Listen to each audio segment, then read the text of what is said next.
Hey everybody, welcome to BrickVault. Today is another LEGO Top 10 Mocks of the Week episode where we show you the coolest custom creations we happen to see people building throughout the week. There is no particular order to the top 10. We just kind of show off the different builds in whatever order we find particularly interesting for this episode. Linked in the description below are the Flickr accounts to all of the builders that we feature in this episode, including the ones that are popping by the screen right now. And the custom creation that went up in our web store this week is actually something that has been up in the web store for quite a while, but the video we made talking about it is for the Raptor, the Colonial Raptor from David Duperron. It's an absolutely massive build, just under 4,000 pieces, I think, and there's also a ton of weapons that you can attach to it. If you're a fan of Battlestar Galactica, I highly recommend you check out the build review video we did on it, also linked in the description below. And now let's jump into the first build of the week from Victor. This one is called Nightmare. We've all had one, and it looks like this particular fig is suffering from arachnophobia, as well as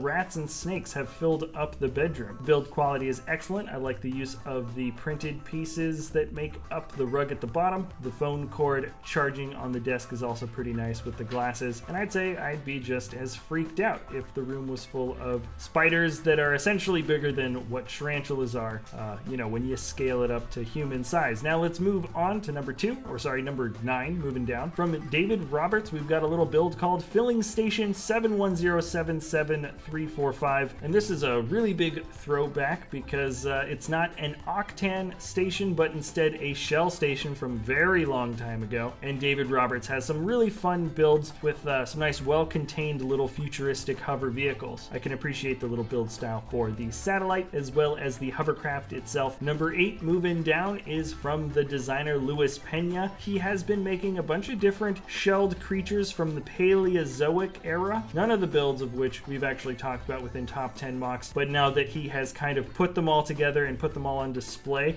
it really does look excellent seeing all of them in this one shot together. There's some great building techniques employed. Personally, I'm a fan of that hairpiece used for all the different little dots of that insect-like eye on the big lobster-looking creature. The dark red tentacles sticking out of that one crustacean is pretty awesome, and I don't know much about creatures from this particular point in history, but I feel like he has stuck to what looks like a pretty darn realistic interpretation of what these creatures might have looked like. Excellent builds all around, and let's move on to number 7. The designer LittleJohn has put together a build called the Silver Seedling. He says it was a direct inspiration from Marius Herman's Alfheim build that was also featured on one of our top 10 mock episodes quite a while back, and this seems to be one of the projects that has been left on the build table for quite a while and eventually knocked out. For something that he says that he just had to kind of get the build done and moved through, I'd say he did a pretty darn good job of it. The inspirations between the last build and this one are pretty evident, mostly with the tree design and also color combinations used for the grass and earth, but instead we have a wonderful little cottage build. It looks like there's some ladies playing music and, I don't know, possibly cooking or making something on the table. An archer waves hello, and there is perhaps a shepherd with goats up in the hills. And now let's jump down to number 6. From BKNY Bricks, we've got a build called Highline, Then and Now. He says this build was taken directly from his book, New York City Brick by Brick, and from what I can interpret, it is actually the Highline from a before and after perspective of what the old line used to look like in kind of its decrepit, overgrown state, and what the city has done with it now. It's a wonderful little juxtaposition. You can definitely see the improvements, and the build quality overall for this mock feels very solid. If you'd like to see other excellent LEGO architectural builds, many of which come from New York City, this is definitely the guy to go to. There's also some fun other creative builds. Remember, links to everybody I talk about are in the description below. And number 5, moving down the list, is LEGO Lifeguard Shack by Adwind. This is currently up in LEGO Ideas if you want to vote on it, and what we have is a pretty classic look for an old school lifeguard shack. I think these do still exist on certain beaches in California, Southern California, and you can see this thing is built in digital, and that's because the designer has decided to make this shack out of what looks like primarily aqua blue. It would be absolutely amazing if we got any structure built with the primary color of aqua blue. Maybe the one thing I would say that pops out as an interesting building technique is the way the stairs come up with the slope pieces. That's kind of a fun way to do stairs, and other than that, it's just a really complete and nice looking scene all all around. Now number 4 is kind of special because this is a blacksmith's build. It's called Manufacturing, built by Ben Tritschler, and I just find it so odd because there are so many medieval type builds, but we never really see blacksmiths in the work here until now, and I gotta say Ben did an excellent job here. The detailing for the floor is awesome. Also, the brick structure of the blacksmith itself looks great with all those different jumpers and or tile pieces in dark red popping out of the walls in different places. And here you can see the entire assembly line of the raw ingots, the anvil, the hammer, some completed suits. There's just wonderful little things. I also like the little micro figure used as the model, let's say, or the miniature that maybe the blacksmith uses to reference his design. Those robotic arms work really well to give the idea of a full suit of armor. And anyways, this is just one of the more complete vignettes of a slice of life that hasn't been done quite this well before. In fact, if you guys know of any other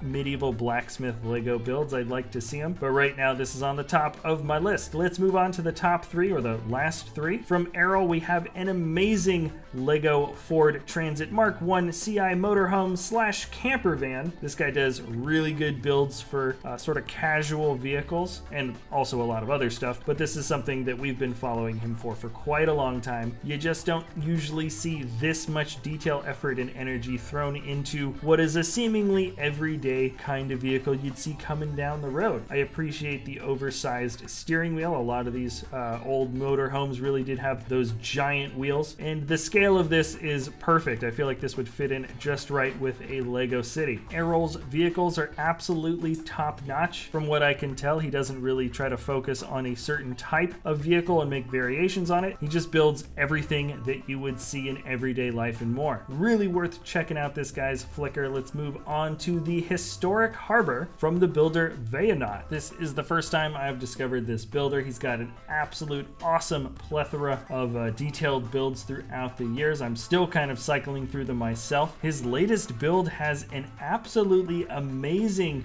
design for what looks like a crane system. Perhaps this is some type of medieval crane system that exists for some reason or another, but it looks excellent with those studded spikes that come around the rim, the little wind vane, the chicken piece at the top. There's even an excellent build for a cannon, not using the regular standard cannon pieces, and the dark tan brick outlining along the corners of the main tower just feels really solid. I also really enjoy the outline for the window builds on the white building. I cannot reiterate enough, this is an amazing builder. I highly recommend you check out the Flickrs and everybody's Flickrs. A lot of this is just check out all these cool guys that make really cool things on the internet. Video. Last build. If you have been following the trends of what's popular this week, this may not come as much of a surprise. This is called Congo by Andrew Steele. I don't know if this is based on any IP. It looks kind of like a medieval killer croc, but just 10 times cooler. The spike mace is awesome. The build for the crocodile head is so good. I love that the mouth can actually open up and it's got such a wide range of motion. The chain mace looks excellent in the other hand. Even the build for the hands are awesome. The armor that goes all the way around the body really has a raw and rugged feel to it. The shred pieces that make up the sort of chainmail that goes around the waist is probably my favorite part. I also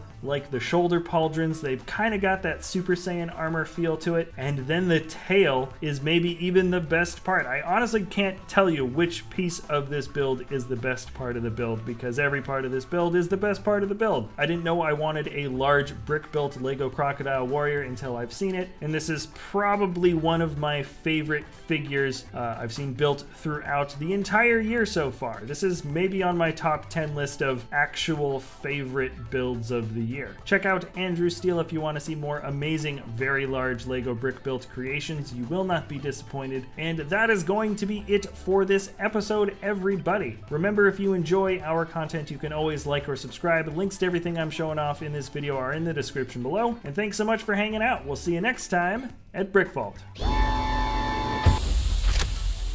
Hey everybody, just jumping in, wanted to let you guys know that we've got a Lego web store, www.brickvault.toys, where we sell the PDF step-by-step instructions for some incredibly awesome Lego MOCs. The revenue from the web store helps support us here at the channel, as well as the designers that help make these amazing Lego creations, and it's definitely worth checking out if you guys want to take a crack at building some of the more high quality, detail intensive Lego builds. That's www.brickvault.toys. And thanks a lot for watching. We'll see you next time at BrickVault.